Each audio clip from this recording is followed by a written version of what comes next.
Zoom-nya. Assalamualaikum warahmatullahi wabarakatuh. Ya, jawab dalam hati semuanya aja ya, karena sudah dimatikan mikrofonnya.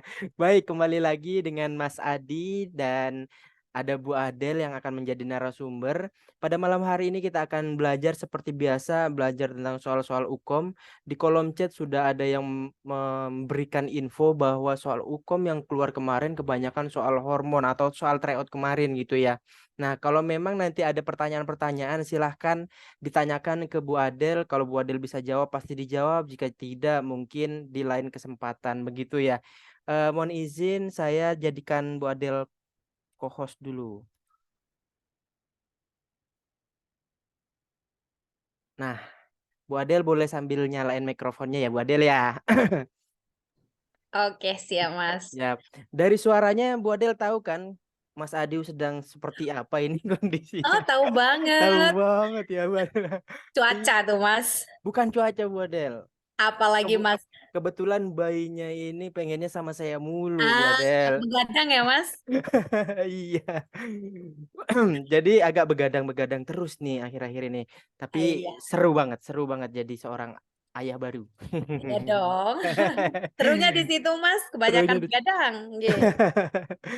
Baik, Bu Adel. Pada kelas malam hari ini kita akan belajar soal-soal apa, Bu? Kita belajar ada tentang kehamilan, ada tentang persalinan, gitu. Include di situ, Mas. Baik, siap. Kalau Nggih. gitu, mungkin kita langsung saja ke materi Bu Adel dan sebelum materi ditampilkan, nggak apa-apa Bu Adel, ada peserta baru yang belum kenal sama Bu Adel. Jadi, tanpa mengurangi rasa hormat, silakan Bu Adel untuk memperkenalkan diri terlebih dahulu. Oke, terima kasih Mas Adi atas waktu dan kesempatannya. Ya, Assalamualaikum warahmatullahi wabarakatuh. Selamat malam dan semangat pagi buat Mas Adi yang tadinya begadang terus ya Mas ya. Dan buat bunda-bunda semuanya, saya akan perkenalkan diri lagi. Tadi kata Mas Adi ada peserta yang baru ya. Jadi nama saya itu Adele Datna, biasa dipanggil Bu Adel. Saya itu tinggalnya di Tegal. Jadi mudah-mudahan malam ini bermanfaat banget kita sharing tentang mungkin kasus-kasus yang akan kita bahas bersama. Jadi di sini tidak ada saling menggurui ya bunda-bunda, mbak-mbak semua, tetapi kita lebih banyak sharing di sini. Kira-kira untuk hukum itu yang paling banyak soalnya keluar itu apa seperti yang tadi disampaikan di chat ada tentang hormon, kebanyakan hormon yang keluar. Seperti itu Mas mungkin untuk perkenalannya malam ini. Begitu Mas Oke, Adi, saya kembalikan ke Mas Adi. siap. Terima kasih Bu Adel atas perkenalan dirinya. Buat teman-teman kebidanan, bunda-bunda profesi kebidanan yang baru join, kita akan belajar bersama Bu Adel. Tentunya Bu Adel memang dosen favorit yang sering diminta untuk mengajar. Dan nanti kita rasakan sendiri apakah iya semenarik itu Bu Adel. Apakah iya secandu itu kita belajar sama Bu Adel. Kita buktikan bersama-sama ya. Baik, kalau gitu silakan Bu Adel mungkin materinya boleh langsung ditampilkan. Mas Adi bisa menampilkan Mas? Oke, dari saya ya Oke. sebentar Bu, saya Iya, siapin Bu. iya siap Mas. Oke, sudah. Apakah sudah tampil Bu? Belum Mas? Belum ya? Iya, soalnya Belum. saya belum pencet, Bu, ternyata. Kebanyakan begadang nih Mas. Kebanyakan begadang, share screen. Oh, kok nggak bisa? Oh, PowerPoint Ibu nggak bisa dibuka, Bu. Ibu itu settingannya satu. Oh, sebentar, Ah, sebentar. kok nggak bisa Mas? Nah, ini udah kebuka. Oke. Ah, Oh, ini bisa, Deng, Bu. Aduh, gimana sih ini ayah, ayah muda. nah, Oh, ini langsung tampil soal ya, Bu? iya, iya, benar Oke. Mas. Siap, kalau gitu saya matikan dulu layarnya dan izin Bu, nanti setelah kita udah mulai terus Bu Adel minta slide-nya dilanjut, boleh bilang lanjut Mas gitu ya Bu, biar Oke, ada siap, arahannya. Oke, siap Mas. teman-teman peserta yang akan mengerjakan soal tryout, seperti biasa soal akan ditampilkan, nanti teman-teman mengerjakan satu soal 1 menit, nanti saya akan pandu 1 menitnya dan nanti dijawab di kolom chat A, B, C. Kalau ngasih penjelasan juga boleh di kolom chat ataupun ada yang mau disampaikan di mikrofonnya dinyalakan juga boleh nanti. Kalau gitu sudah siap ya? Coba ketik di kolom chatnya sudah siap belum untuk kelas pada malam hari ini? Ketik di kolom chatnya bunda-bunda, udah siap belum? Siap? Oke, kita taklukkan soal malam ini, coba kita betul semuanya. Ayo, kita coba bisa nggak nih malam ini aja betul semua. Berarti tantangannya harus teliti dan hati-hati dalam menjawab soal yang ditampilkan. Saya tampilkan soalnya, saya matikan kolom chatnya, dan dimulai dari sekarang.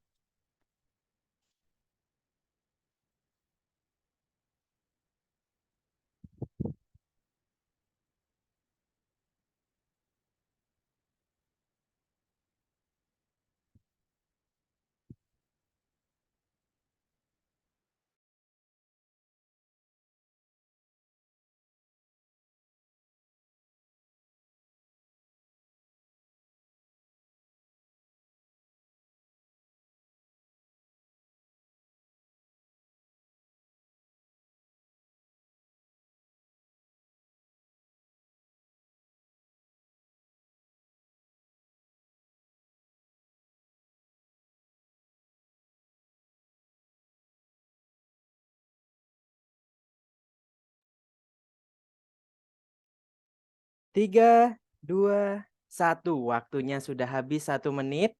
Silakan diisi di kolom chat bunda-bunda, teman-teman, besti-besti sekalian. Kak Mahdalianti jawabannya A. Kak Juminah A. Wih, A semua nih. Apa jangan-jangan jawab tantangan yang diberikan oleh Mas Adi soal malam ini kita betul semua?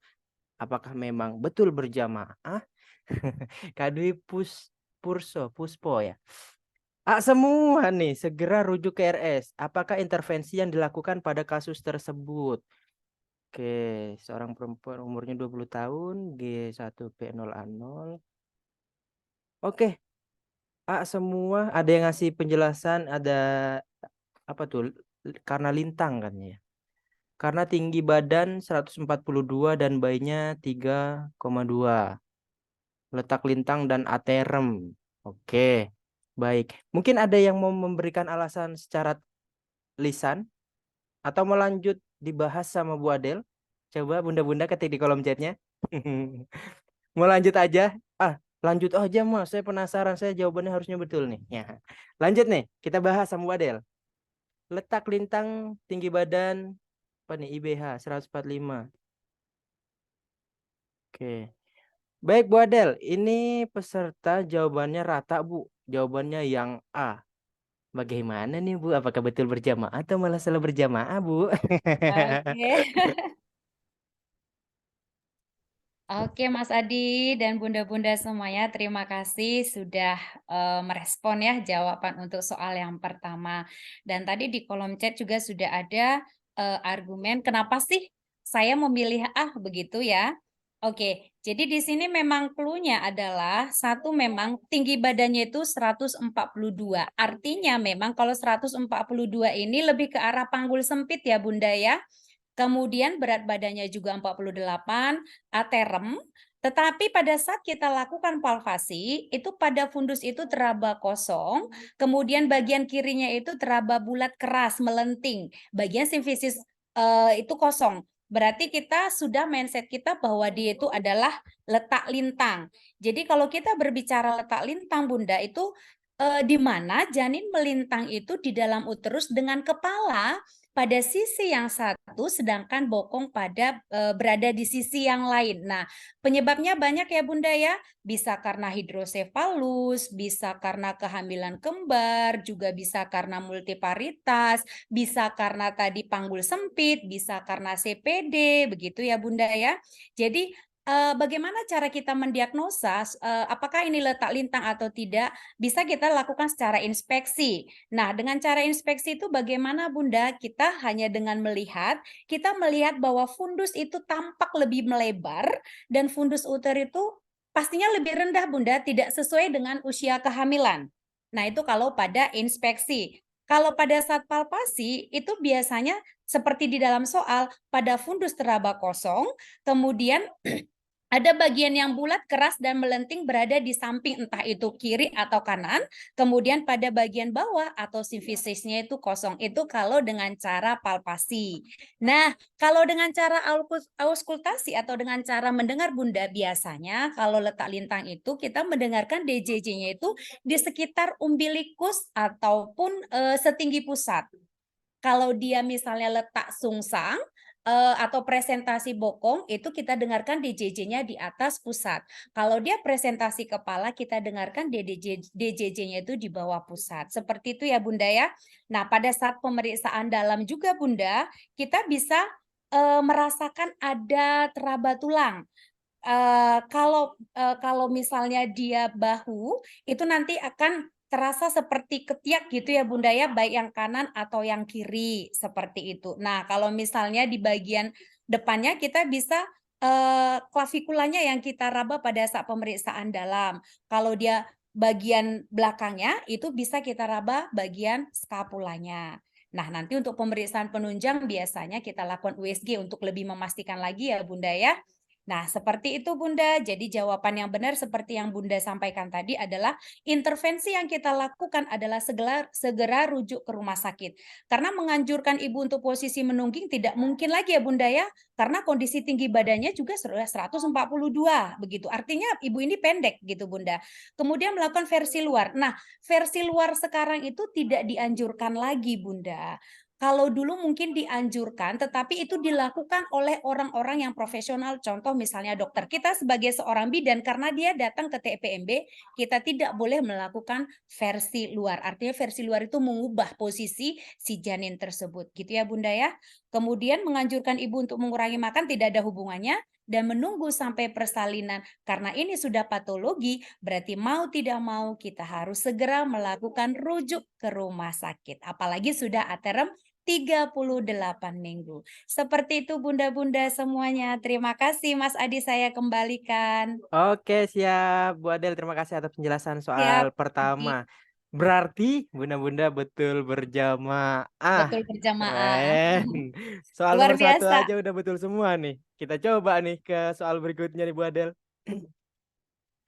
Oke, sip. Kalau gitu kita lanjut soal nomor 2. Ini pembahasan soal nomor 1. Sekarang saya matikan kolom chatnya dulu. Nomor 2 sudah tampil. Oh, mohon maaf. Kecepatan. Semoga nggak kelihatan.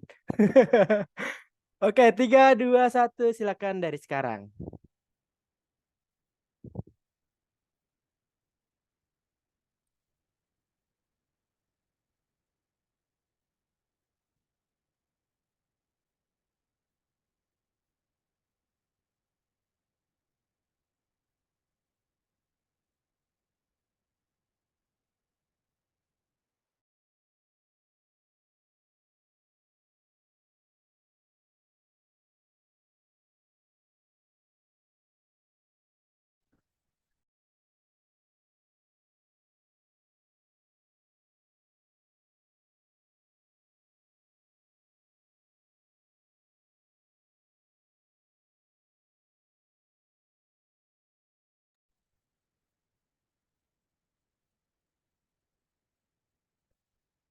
3, 2, 1. Silakan diisi di kolom chat jawaban terbaiknya.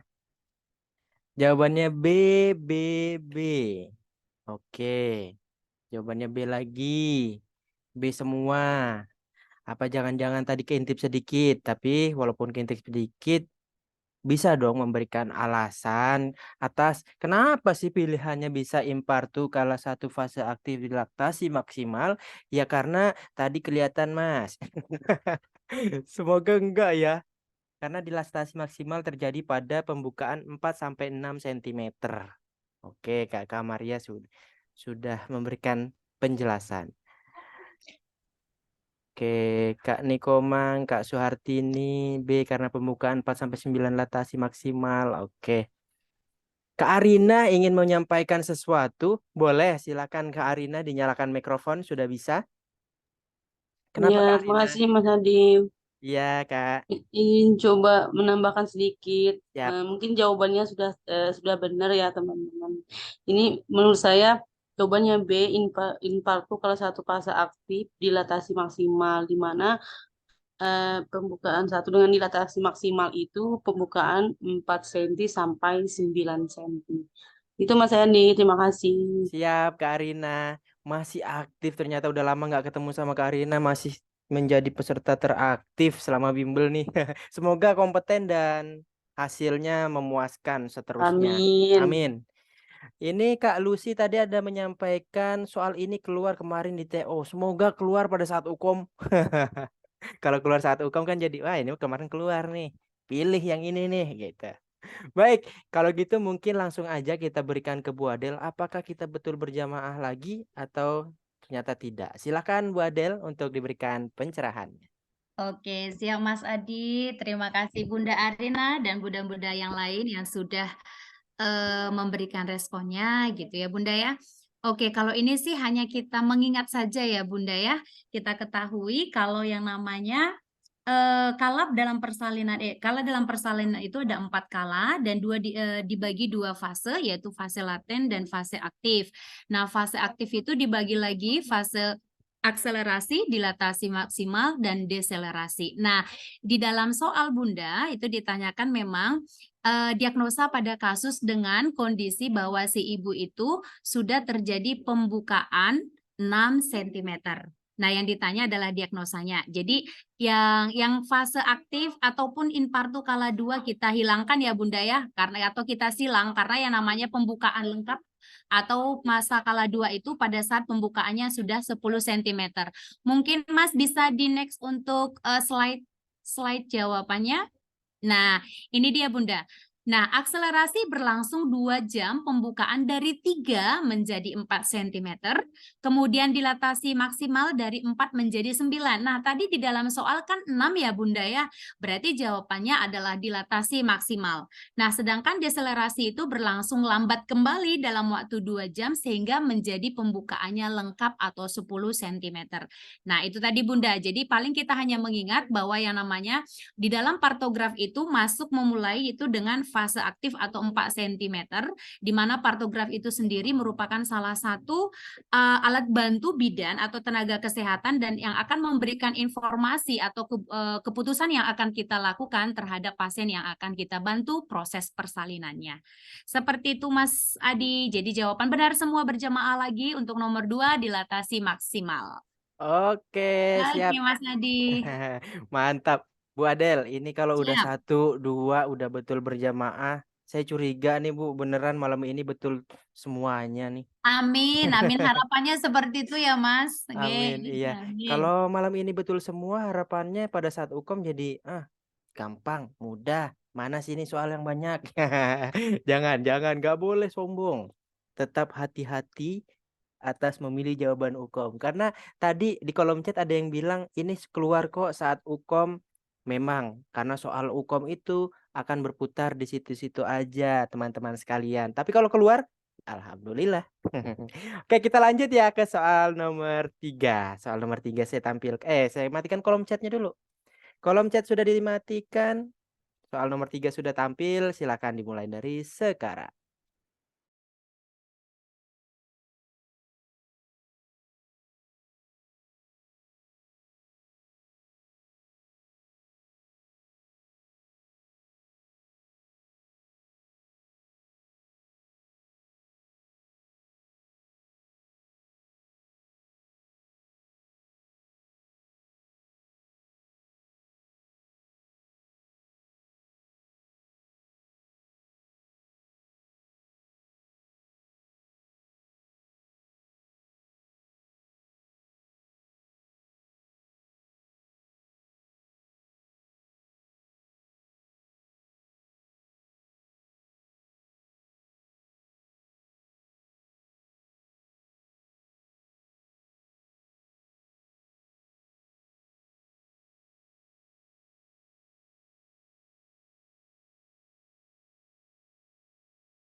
Tiga, dua, satu. Silahkan dijawab di kolom chat.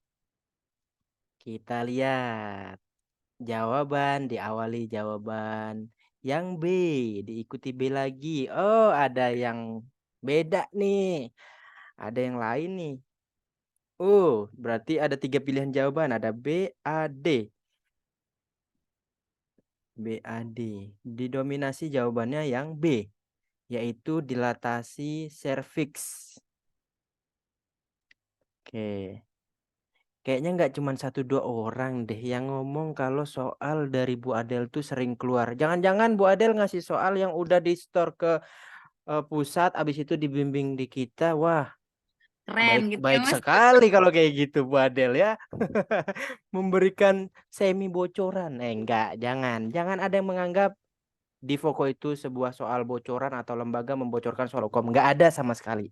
Tapi kalau kebetulan mirip, ya alhamdulillah gitu. Kak Arina ingin menyampaikan sesuatu lagi? Iya, Mas Adi mencoba Silakan. Boleh. menjawab. Boleh Kak, silakan Kak. Ya, di sini ditanyakan apakah data objektif yang menunjukkan ibu dalam proses persalinan. Nah, data objektif itu kan data yang hasil pemeriksaan.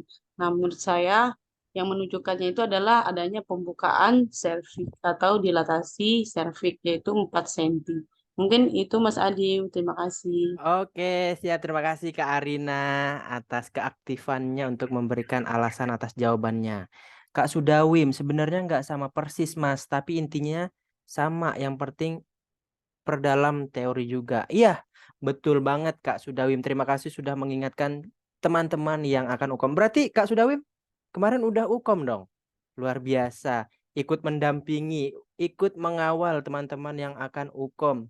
Semoga 1 kali ujian langsung lulus semuanya. Oke, silakan Bu Adel untuk diberikan penjelasan atas nomor 3. Yang mana sih Bu yang betul? Oke, terima kasih Mas Adi dan terima kasih kembali lagi buat bunda-bunda semuanya. Oke ya Bunda ya, di dalam soal di situ bahwa ibu sudah masuk dalam proses persalinan. Nah, mindset kita Bunda bahwa masuknya proses persalinan itu apabila terjadi effacement sama dilatasi. Effacement penipisan, dilatasi pelebaran sehingga nanti ada pembukaan 1 cm, 2 cm sampai 10 cm ya Bunda ya. Nah, di dalam soal ternyata pada saat VT periksa dalamnya itu sudah terdapat 4 cm. Nah, yang ditanyakan adalah data objektif. Berarti yang disebut dengan data objektif atau data fokus bahwa pasien itu sudah masuk dalam persalinan itu adalah yang dari bidannya, bahwa ini memang sudah masuk dalam proses persalinan. Nah, hasil yang pertama di dalam choice adalah hasil anamnesa ini tidak menunjukkan banget ya Bunda ya, apakah dia memang sudah masuk persalinan atau tidak. Kemudian yang C, adanya kencang-kencang. Nah, adanya kencang-kencang ini Bunda itu dari subjektif atau dari si ibu tersebut. Bisa aja ibu tuh mengatakan ada rasa sakit, ada rasa mules, ada rasa kencang. Nyatanya tidak. Kenapa kita harus melakukan palpasi untuk mengetahui apakah memang itu kontraksi atau tidak. Begitu ya Bunda ya. Kalau hasil pemeriksaan fisik juga tekanan darahnya atau vital sign-nya bagus semua, nggak jadi masalah gitu ya Bu, nggak pengaruh terhadap adanya proses persalinan. Yang ditanya di sini adalah apa yang menjadi data objektif bahwa seorang kasus di dalam kasus itu sudah termasuk proses persalinan. Kemudian keluar keringat dingin. Nah, keluar keringat dingin ini mungkin disebabkan karena ibunya merasa takut, karena anak pertama mungkin ya Bunda ya, ada rasa khawatir, ada rasa cemas gitu Bunda. Jadi data objektif sesuai dengan kasus di atas bahwa ibu tuh sudah masuk. Kalau sudah ada pembukaan 4 cm berarti sudah ada dilatasi Bunda. Itu berarti dilatasi serviknya. Itu yang menjadi data fokus atau menjadi data objek kita bahwa ibu tersebut sudah masuk dalam proses persalinan. Ya, jadi kepala sudah turun di HOT2. Kita ingat Bunda, kalau di HOT2 itu sejajar di bawah simfisis. HOT3 itu sejajar spina ischiadica dan HOT4 itu sejajar dengan os coccygeus. Tetapi bukan itu yang ditanya ya Bunda ya. Yang ditanya adalah data objektifnya bahwa si ibu sudah masuk dalam proses persalinannya. Begitu Mas Adi. Oke, siap. Terima kasih Bu Ya, Adel. yeah. Kita lanjut. Kayaknya nih ada yang tidur nih, apa enggak ya? Coba kita lanjut soal nomor 4, Bunda-bunda. Coba ketik di kolom chatnya untuk tes apakah Mas Adi dan Bu Adel ditinggal. Coba mana ketikan lanjut gitu. Coba Bunda-bunda izin ya. supaya Mas Adiunya makin semangat nih. Di belakang ada suara bayi kedengaran nggak Bunda-Bunda? Enggak ya? Noise berarti ini Enggak. speakernya berarti mantep nih. Mikrofonnya mantep berarti nggak kedengeran. Oke, lancet. Lanjut kali ya. Oke, kalau gitu soal nomor 4 kita kerjakan. Saya matikan kolom chatnya. Nomor 4 saya tampilkan. Ini pembahasannya. Soal nomor 4 silakan dimulai dari sekarang.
Tiga, dua, satu. Waktunya habis. Silahkan diketik di kolom chat. Oke.